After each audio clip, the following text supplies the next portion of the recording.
Hi అండి, నమస్తే. Welcome to my channel Akshu and mom's kitchen. ఈరోజు మీకు క్రిస్పీగా టేస్టీగా మినపగారెలు ఎలా చేయాలో చూపిస్తాను. గారెలు చేయటానికి నేను 1/2 కిలో మినపగుళ్ళు తీసుకున్నాను. ఈ పప్పుని 2-3 సార్లు బాగా కడగాలి.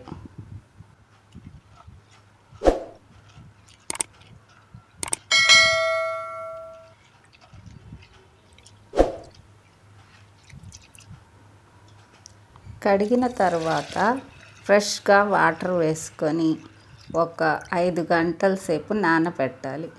పైన మూత కూడా పెడితే సరి.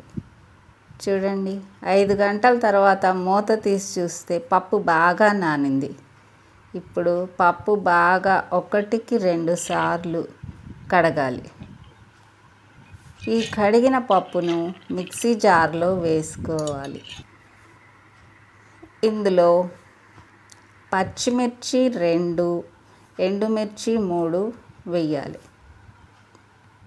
ఇందులోనే అల్లం చిన్న ముక్కలు చేసుకొని అది 1 టీ స్పూన్ వేసుకోవాలి. రుచికి సరిపడేంత ఉప్పును వేయాలి. ఒక చిన్న గ్లాస్ వాటర్ వేసి పప్పుని బాగా మెత్తగా గ్రైండ్ చేయాలి. పప్పుని 1-2-3 సార్లు గ్రైండ్ చేయాలి. పప్పు చాలా ఫ్లఫీగా ఫైన్గా వచ్చింది. ఈ పిండిని మిక్సీలో జార్ నుంచి వేరే గిన్నెలోకి ట్రాన్స్ఫర్ చేసేసుకోవాలి. ఇప్పుడు ఈ పిండి చూడండి ఎంత చక్కగా వచ్చిందో. ఈ పిండిలో మనం ఇప్పుడు ఒక 5 టీ స్పూన్స్ బొంబాయి రవ్వ వేసి, మనం కావాలనుకుంటే ఇందులో బియ్యపిండి 1 గుప్పెడు వేసుకోవచ్చు. అప్పుడు చాలా టేస్టీగా క్రిస్పీగా వస్తాయి గారెలు. ఇప్పుడు ఈ పిండిని ఒకసారి బాగా కలుపుకొని మరి ఒక 5 నిమిషాలు మూత పెట్టి పక్కన పెడదాం. 5 నిమిషాల తర్వాత మనకు పిండి స్టిఫ్గా మనకు కావలసిన విధముగా వస్తుంది.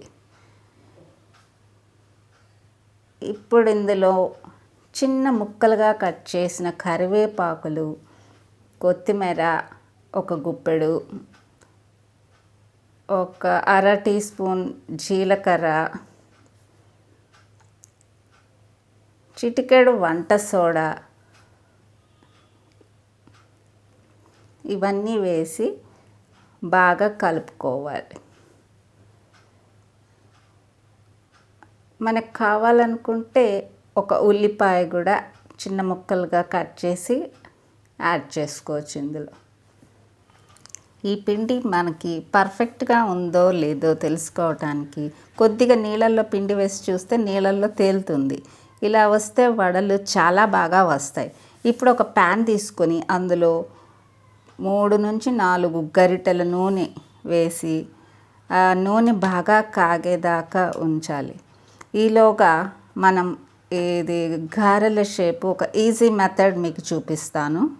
స్ట్రైనర్ తీసుకొని దాని మీద వాటర్ అద్ది పిండిని ఈ విధంగా గారె షేప్ చేసి నూనెలోకి మెల్లగా నిదానంగా వేయండి.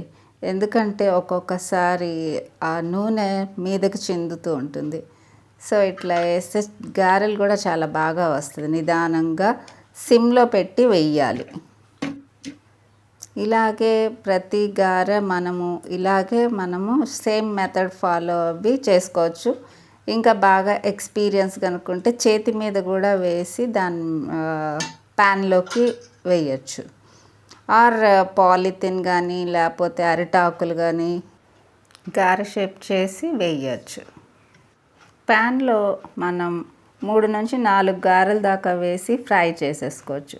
సో ఇదండి, మన గారెలు రెడీ అయిపోయాయి. ఈ విధంగా ఏదైనా చట్నీతో తింటే ఎంతో రుచిగా ఉంటుంది. ట్రై చేసి చూడండి. Thank you for watching. Please like, share and subscribe. Thank you.